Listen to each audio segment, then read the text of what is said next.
অর্থ মানুষের যে প্রয়োজন তার বেশিরভাগটা প্রয়োজন হচ্ছে প্রবৃত্তি পোষণের জন্য, যেটা বেশিরভাগ ক্ষেত্রেই মানুষকে অনর্থ সৃষ্টি করে। কিন্তু ভাগবতীয় যে অর্থনীতি ঠাকুর অনুকূল চন্দ্র দিলেন,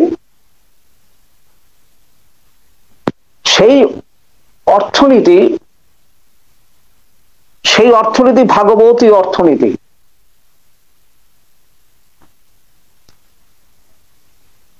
আর সেই অর্থনীতিতে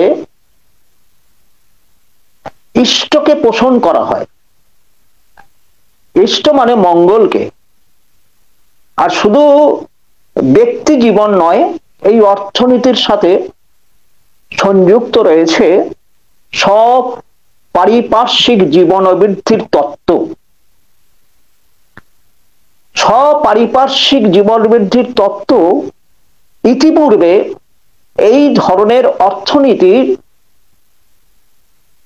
জনস্বার্থে উন্মোচিত হয়নি।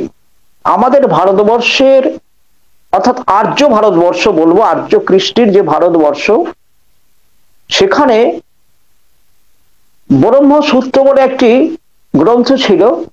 সেই ব্রহ্মসূত্রর গ্রন্থকে,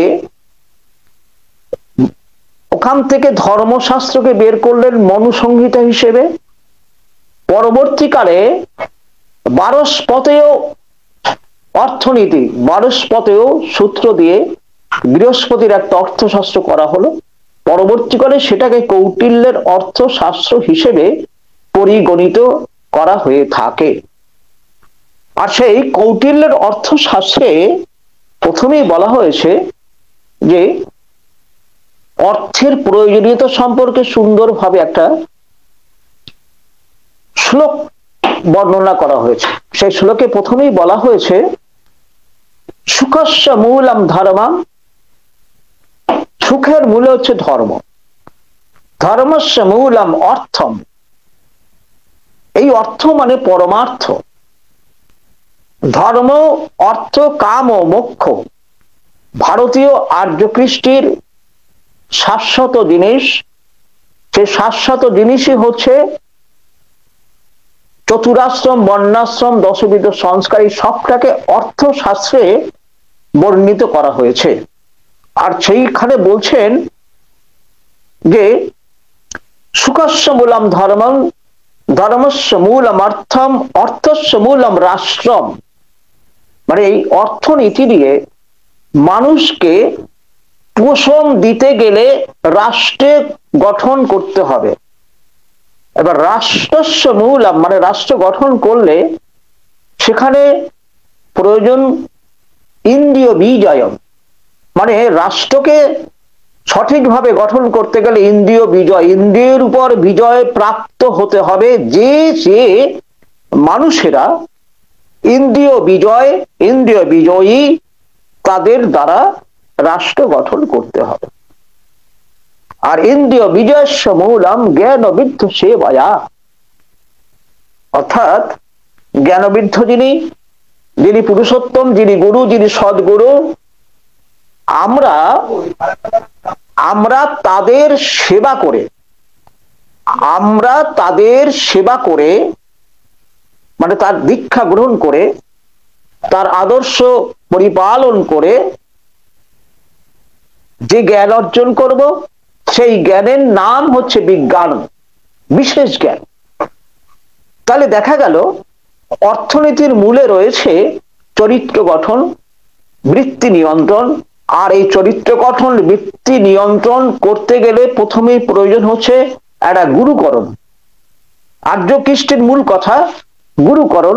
আর সেই গুরু হতে হবে সর্বজ্ঞ, যাকে আমরা সদ্গুরু বলি, পুরুষোত্তম বলি। তিনি এই গুরুকরণের মধ্যে শ্রেষ্ঠ। তার এর থেকে একটা প্রতিভাত হলো যে প্রকৃষ্ট জাতক যদি নির্মাণ করা না যায়, আর প্রকৃষ্ট জাতক যদি নির্মাণ করতে হয়, বিবাহ নীতি পালন করতে হবে, দশবিধ সংস্কার নীতি পালন করতে হবে। আর এই বিবাহ নীতি সঠিকভাবে পালন করতে পারলেই গুণ এবং কর্মের বিভাগ নিয়ে বর্ণাশ্রম অনুযায়ী দিব্য জন্ম এবং দিব্য কর্মের প্রজা প্রকৃষ্ট জাতক সৃষ্টি হবে। আর সেই সৃষ্টি করার জন্যই ঠাকুর অনুকূল চন্দ্রের আন্দোলন। আর এই আন্দোলনের মূল জিনিসটাই ঠাকুর নির্ধারিত করে দিলেন ইষ্টভীতির মাধ্যমে। কি অপূর্ব বিজ্ঞান তিনি দিলেন। এবার অনেকে মনে করেন ইষ্টভীতি মানে পয়সা রাখা। এটা কিন্তু পয়সা নয়, এটা হচ্ছে পরমার্থের জন্য অর্থ, এটা অর্ঘ্য। আর এই অর্ঘ্যটা কেমন ঠাকুর অনুকূল চন্দ্র বলছেন ধৃতি বিধায়না গ্রন্থে ঈশ্বর অনুধ্যায়িতা নিয়ে গণহিতি অনুচর্যায় তাদের যে অনুগ্রহ অবদান অর্জন করো তা থেকে তোমার ইষ্টকে সশ্রদ্ধ চিত্তে যা নিবেদন করো তাই তোমার শ্রেষ্ঠ ইষ্টভীতি। এই অর্থনীতি কি সুন্দরভাবে ম্যানেজ করলেন, অর্থনীতির নিয়মানার মধ্যে নিয়ে এলেন। কিভাবে? অর্থাৎ প্রতিটি মানুষ পরস্পর পরস্পরের সেবা করবে। এবার যে বিপ্র তার যে বৈশিষ্ট্য সেই বৈশিষ্ট্য অনুযায়ী সেবা করবেন, যিনি ক্ষত্রিয় সেও তার বৈশিষ্ট্য অনুযায়ী সেবা করবেন, যিনি বৈশ্য তিনি তার বৈশিষ্ট্য অনুযায়ী সেবা করবেন, যিনি শূদ্র তিনি তার বৈশিষ্ট্য অনুযায়ী সেবা করবেন। এখানে সকলকেই কিন্তু সেবার মাধ্যমে অর্থ উপার্জন করতে বললেন। আর এইটা যদি থাকে তাহলে পারস্পরিকতা থাকে, কোনো হিংসা থাকে না, কোনো ছোট বড় ভাব থাকে না। আর এই অর্থনীতি ছিল ভারতবর্ষের বর্ণাশ্রম অনুগ জীবন বর্ধনার অর্থনীতি। এখানে কেউ ছোট নয়, কেউ বড় নয়, সবাইকে মানে মনে করতে হতো আমি ঈশ্বরের প্রতিভূ, আর ঈশ্বরের সৃষ্টি যে জন, যে মানুষ, যে আমার ভাই এবং আমার পরিবেশ, সবাইকে সেবা করার জন্যই হচ্ছে আমি অর্থকে ব্যবহার করব, যাতে সবটাই পরমার্থিক। আর এই বাণীটার মধ্যে সবচাইতে অনুধাবন যোগ্য হচ্ছে ঈশ্বর অনুধ্যায়িতা নিয়ে সবাইকে ঈশ্বর মনে করে সরল প্রাণ মধুর বচন বুক ভরা প্রেম, এই সেবার মাধ্যমে উপার্জিত যে অর্থ সেই অর্থ দিয়েই কাউকে পীড়িত করা যাবে না। আমি অর্থ উপার্জন করতে গিয়ে আমি বর্ণানুক্ত কর্ম তো করবই, কারোর যে বর্ণানুক কর্ম করবে, কারোর বর্ণ কর্মকে বর্ণানুক কর্মকে বৃত্তি ধর্মকে হরণ করা যাবে না। আর সেটাকে এমন ভাবে আমি অর্জন করব আমি নিজে পীড়িত হব না। অর্থাৎ আমার যে দৈনন্দিন সাধন করতে হবে, প্রার্থনাকে দিন সাধন করতে হবে, সকলের খোঁজ খবর নিতে হবে,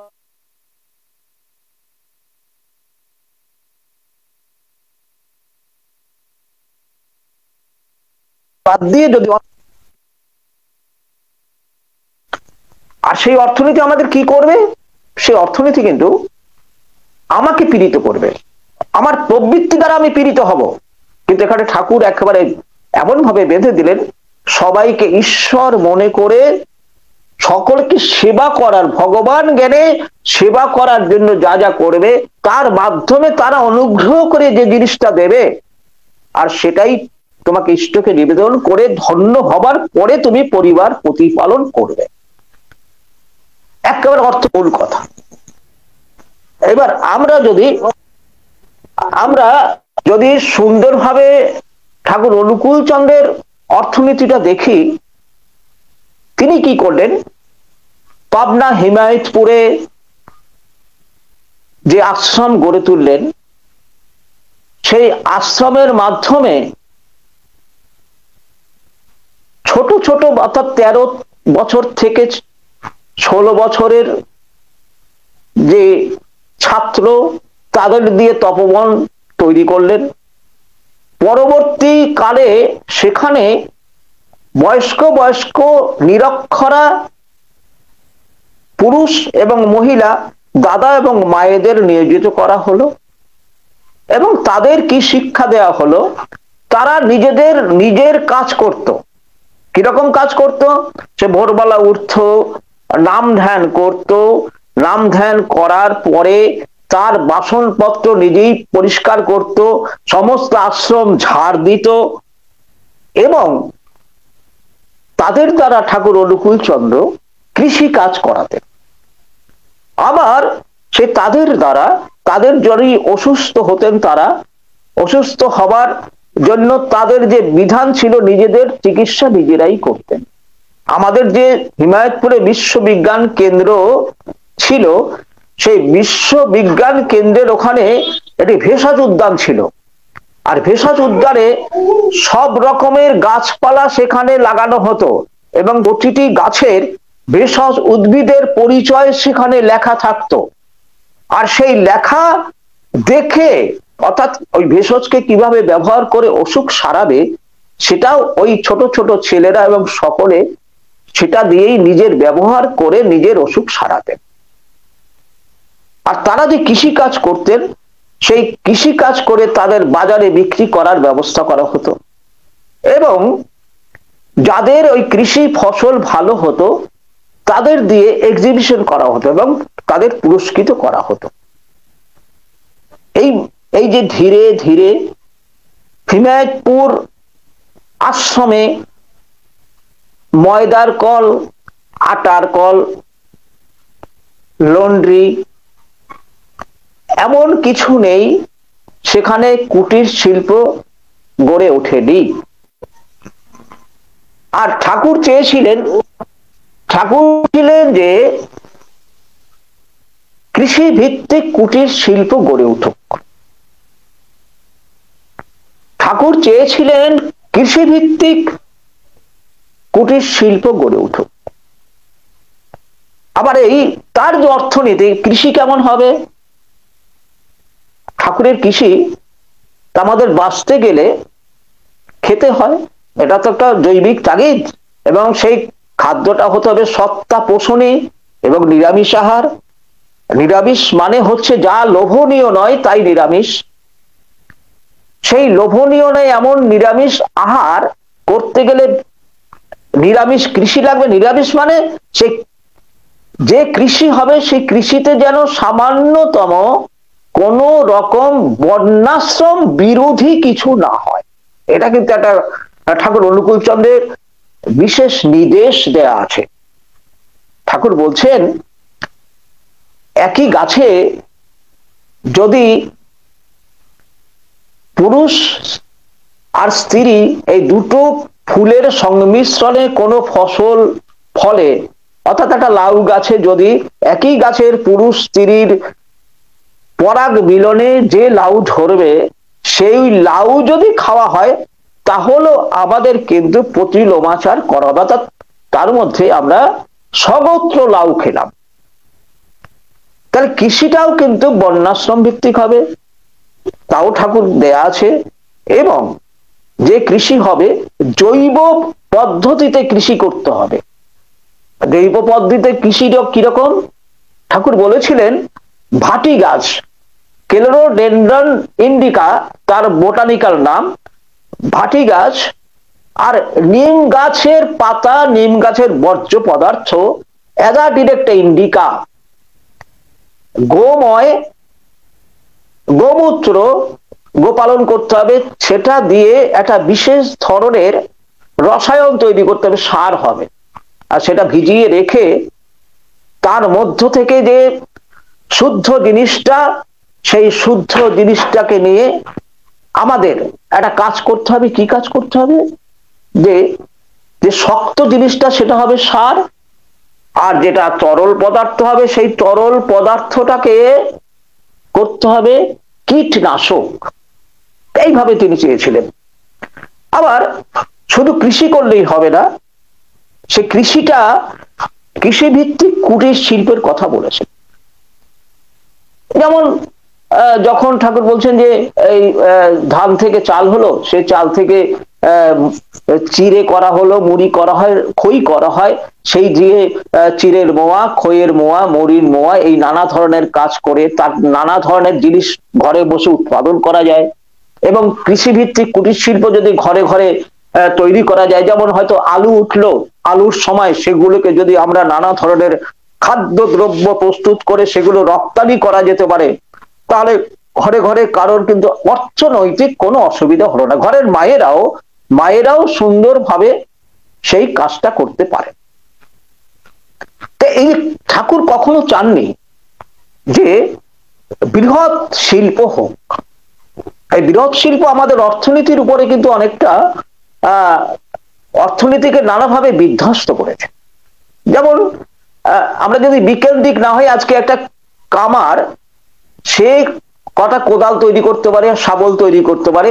এখন এটা যদি সেই কামারদের রুজি রোজগার বন্ধ করে বৃহদায়তন শিল্পে যদি একদিনে 1 লক্ষ ওই কুড়াল কোদাল তৈরি করা হয়, তাহলে কি হলো, এই বন্যাশ্রম অনুযায়ী যাদের রুটি রোজগার ছিল সেই রোজগার নষ্ট হয়ে যায়। তার জন্য ঠাকুর কিন্তু খুব বারবার বলেছেন, তিনি চেয়েছিলেন এই কুটির শিল্প এবং মাঝারি শিল্প আর বৃহদায়তন শিল্প যদি হয় আর একচেটিয়া পুঁজি যদি ব্যবহৃত হয়, তাহলে যারা বর্ণানুক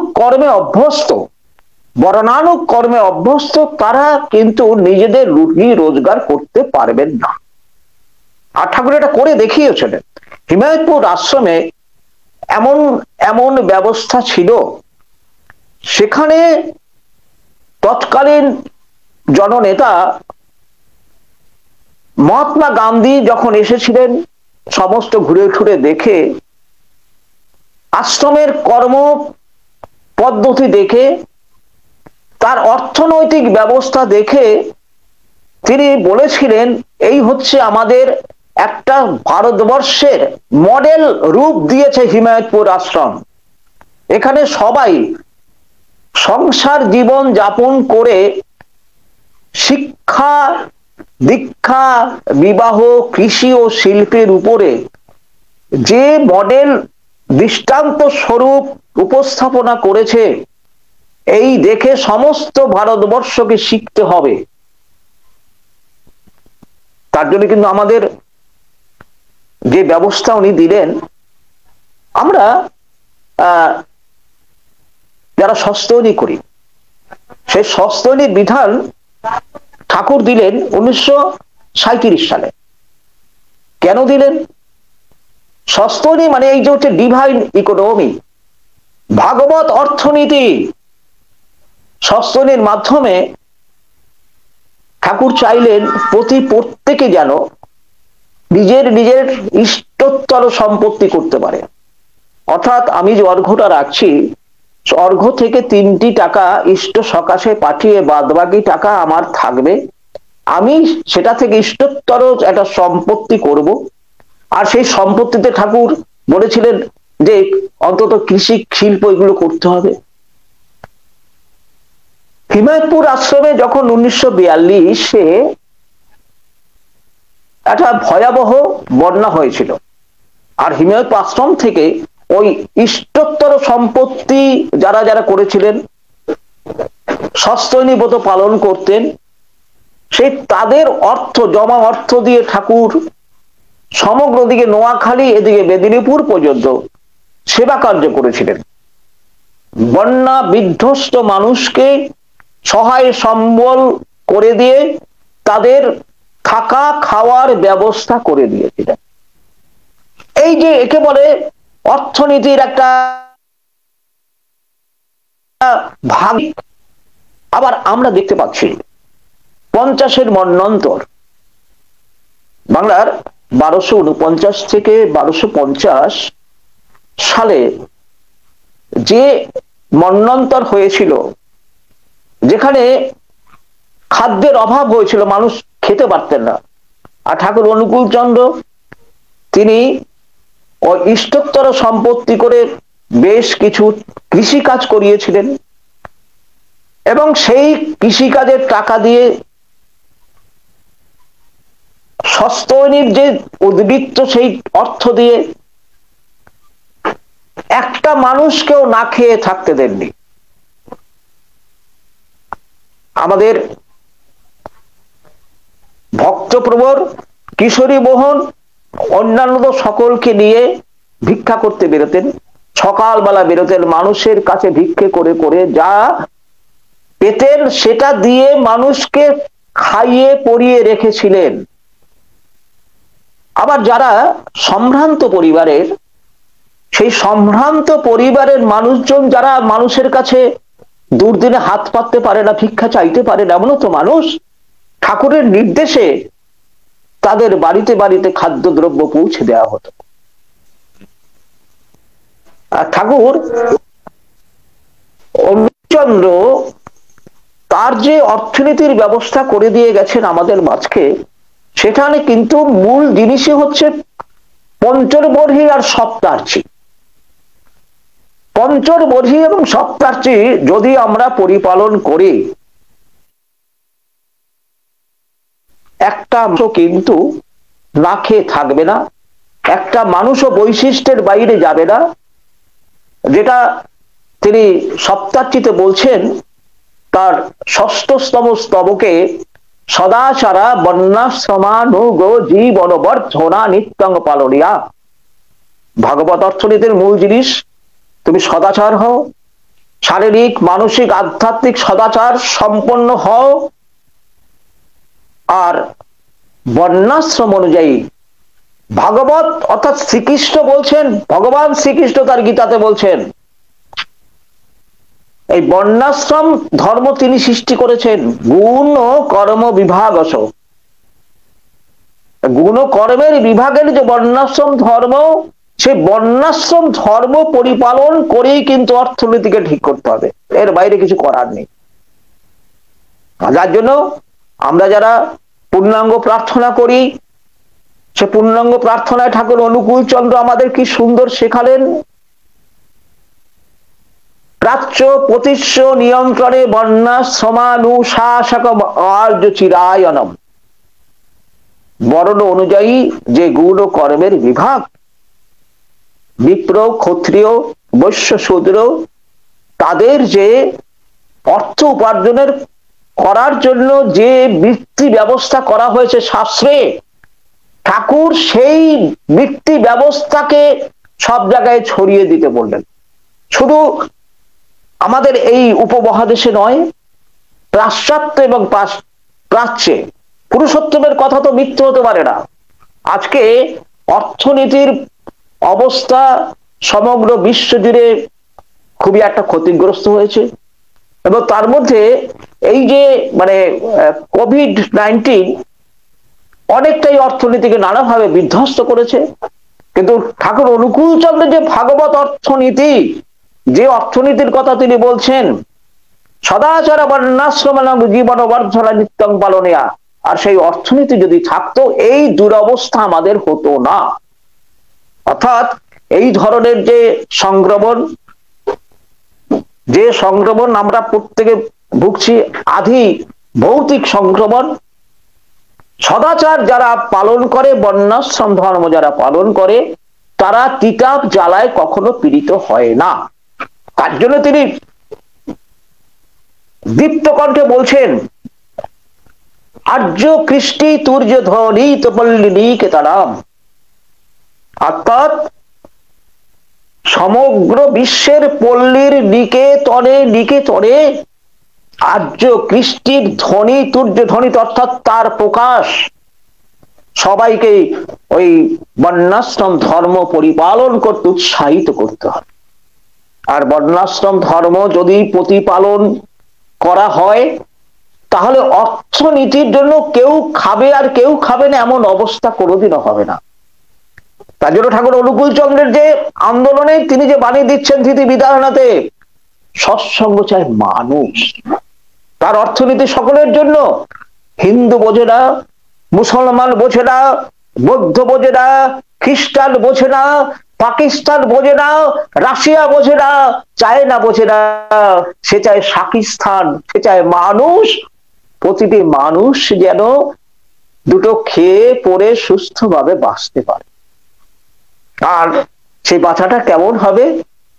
কেউ যেন পিছিয়ে না থাকে, কেউ যেন অসমর্থ না থাকে, কেউ যেন অশক্ত না থাকে, কেউ যেন বলতে না পারে আমি অনাথ, সবাই যেন বলতে পারে আমি সবার, সবার আমি। এই হচ্ছে ঠাকুর অনুকূলচন্দ্রের অর্থনীতি। আজকে ভারতবর্ষের কুরুক্ষেত্রের ধর্মযুদ্ধ যখন হয়েছিল, তার মূল কারণ ছিল আমরা গীতা মানি, শ্রীমদ্ ভাগবত গীতা পৃথিবীর মধ্যে একটি শ্রেষ্ঠ গ্রন্থ। আর এই শ্রীমদ্ ভাগবত গীতা সৃষ্টি হয়েছে বর্ণাশ্রম ধর্মকে প্রতিষ্ঠা করার জন্য। বর্ণানুগ ধর্ম যাতে প্রতিপালিত করে সেই শিক্ষা দিলেন। আমাদের গীতা গ্রন্থের যে 18টা অধ্যায় আছে, সে 18টা অধ্যায় একবারে মূল জিনিস হচ্ছে অর্থনীতি। অর্থাৎ মানুষ তার প্রকৃতি অনুযায়ী, তার গুণ এবং কর্মের বিভাগ অনুযায়ী কেমন ভাবে চলবে, কেমন ভাবে তার স্বধর্ম পালন করবে, বিপ্র তার বিপ্রত্ব রক্ষা করবে, ক্ষত্রিয় তার ক্ষত্রিয়ত্ব রক্ষা করে সমস্ত এই বাহু দিয়ে অসৎকে নিরোধ করবে, বৈশ্য তার বল উরুর বল দিয়ে এই সমগ্র সমাজের যে উদর পূর্তি করবে, আর শূদ্র তার চরণের বল দিয়ে সমগ্র সমাজটাকে চালিয়ে নিয়ে যাবে। এই ছিল ভারতীয় মূল অর্থনীতি, পুরুষোত্তমী অর্থনীতি। আর সেই অর্থনীতির উপরে ঠাকুর অনুকূলচন্দ্রের কিন্তু আন্দোলন। আর সেই আন্দোলনে তিনি কিন্তু কখনো চাননি যে কোনো মানুষ, প্রতিটি মানুষ যদি ইষ্টভীতি অর্ঘ্য গ্রহণ করতে হয়, তার ইষ্টভীতি করতে হয়। ইষ্টভীতি করতে গেলে তাকে তো সেবা দিতেই হবে। একজন খুব দরিদ্র মানুষ, তার থাকার জায়গা নেই, তাকে ঋত্বিক দেবতা দীক্ষা দিয়ে বলেছেন যে তুমি কিছু না কিছু রোজ দেবে ঈশ্বরের উদ্দেশ্যে, অভাব যখন মারবেছ যা জোটে দিস পাবি জো, বলে দিয়েছেন। এটা হচ্ছে ওপার বাংলার ঠাকুরের হিমায়তপুর লীলার কথা। তখন তিনি দেখছেন তৎকালীন জমিদারি প্রথা ছিল এবং জমিদাররা প্রজাবৎসল ছিল। ওখানকার যারা গ্রাম্য চাষি তারা কি করতেন, তাদের উৎপন্ন ফসল জমিদার বাড়িতে দিয়ে যেত। ফেরার পথে, হাট থেকে ফেরার পথে তার মূল্য নিয়ে যেত। তা উনি দেখলো যে ওই দাদা আমি ইষ্টভীতি কিভাবে করব, তো উনি তো ওখানে দিচ্ছেন জমিদার বাড়িকে, উনি করলেন কি বিরাট এক কচু তুলে, সেই কচু তুলে জমিদার বাড়িতে দিয়ে চলে এসছে। এবার সকলে পয়সা নিয়েছেন, যিনি কচু দিয়েছেন তার পয়সা নেয়নি।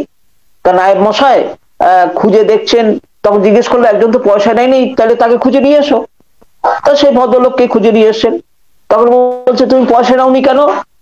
বলছে আমি তো পয়সা নেবার জন্য এটা দিইনি। বলছে কেন দিয়েছো? বলে আমার গুরুদেবের নির্দেশ, অভাব যখন মারবেছ যা জোটে দিস পাবি জো। আর সেই নির্দেশ মেনে আমি দেখলাম আপনার বাড়িতে সবাই তাদের উৎপন্ন ফসল দিয়ে যায়, আমার তো কিছু নেই, উৎপন্ন ফসল হয় না। তাই আমি দেখলাম ওখানে বনে অনেক কচু হয়েছে, তার থেকে একটা ধুয়ে ভালো করে দিয়ে এসছি, পয়সার জন্য তো আমি দিইনি। আর এই ব্যবহারের জন্য তাকে ওখানে কর্মে নিয়োগ করা হলো, তাকে ওখানে রাখা হলো। আস্তে আস্তে আস্তে আস্তে সে তার নিজের একটা আশ্রয় পেল, নিজের একটা কর্ম পেল, নিজের একটা অন্য সংস্থান হলো।